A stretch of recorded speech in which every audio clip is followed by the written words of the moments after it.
verdade, toda a palestra que eu fiz tem a ver com o tema da depressão, do pânico, de todos os males modernos que nascem a pessoa não se compreender. Por quê? O espiritualismo racional e a psicologia do século XIX, elas diziam assim: você é uma alma encarnada, ou seja, você é uma alma humana usando um corpo, e esse corpo é um animal. Então esse corpo tem instintos e o que se chamava na época paixões, que hoje seriam as emoções. Raiva, medo, tristeza, tudo isso. Se o animal, quando ele é provocado pela emoção, é em virtude de uma vivência. Então ele está diante de um predador, ele sente medo, esse medo protege ele. O ser humano, ele está usando um corpo que precisa do medo para se proteger, mas ele é uma alma humana. E a alma humana tem que despertar a razão, a vontade e a criatividade. Então veja, a moral, ela nasce do domínio da vontade.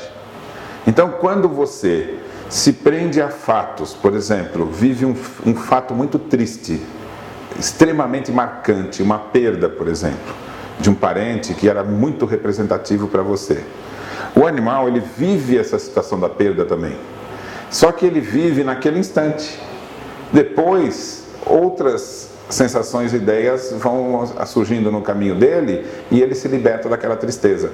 O ser humano, ele faz uso de um valor próprio, que é o domínio da vontade, para abusar das emoções. Então ele se prende na tristeza, mantém a memória no fato triste que ele viveu e reproduz aquilo incessantemente. Às vezes a tal ponto que ele esquece a causa. E aí ele torna-se triste. É a proposta da psicologia do século XIX que o Espiritismo vem explodir isso. Vem do seguinte: a segurança, que é a palavra de Kardec, nasce do domínio da vontade. Você tem que controlar a sua vontade, fazer aquilo que você realmente deseja. E diante do momento em que você já perdeu o controle da sua vida, você tem que reconhecer essa circunstância. Eu venho da vida animal e essas emoções são importantes. Mas eu estou num estado agora que eu perdi o controle sobre isso. Então olha que coisa bonita. No esforço que ele vai fazer para dominar a sua vontade, para superar a dor que ele tem, ele adquire a capacidade de controlar a si mesmo. Então, superando a dor, ele se torna senhor de si mesmo. E quem é senhor de si mesmo, conquistou o desenvolvimento moral. Não é necessário você passar por um estado crítico de descontrole das emoções para que você consiga evoluir. Você pode ir enfrentando as dificuldades da vida e aprendendo com elas aos poucos, sem passar por um momento crítico. Mas aquele que, por escolhas, criar hábitos que levem ao vício ou ao abuso das emoções, ou até o que a gente chama do mal, não tem outro caminho, senão ele se reencontrar. Ele despertar e descobrir. Eu tenho uma alma aqui dentro de mim, eu sou essa alma. E eu não ter controle sobre mim mesmo é que me faz sofrer. Eu vou superar o sofrimento dominando a mim mesmo. E aí ele passa pelo que o Espiritismo chama de expiação. Então o que é expiação? É recontrar-se. É usar a vida como instrumento de superar as imperfeições e reencontrar-se. Então tudo que eu estou falando aqui está em Kardec.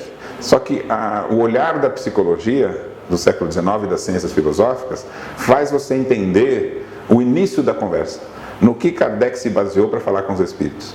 Aí o entendimento fica amplo, completo, profundo, com tanta profundidade que ele se torna útil para o mundo que nós estamos vivendo agora.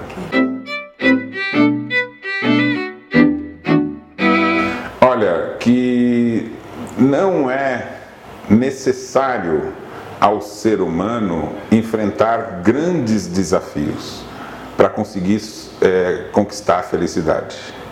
Mas se grandes desafios estão ocorrendo na nossa vida, eles se tornam oportunidades. Então a gente tem que olhar para o sofrimento como uma oportunidade de compreender o que isso significa. Porque a superação dos sofrimentos vai ser o valor da alma no futuro. Então um bom espírito, quando ele chega com alguém que está na depressão, ele fala assim: você vai sair disso. A pessoa fala: como é que você pode ter certeza? Porque eu saí. Eu saí e sou o que sou hoje com o que eu aprendi com a dificuldade e sofrimento. Olha que lindo. Então é isso que a pessoa tem que enxergar.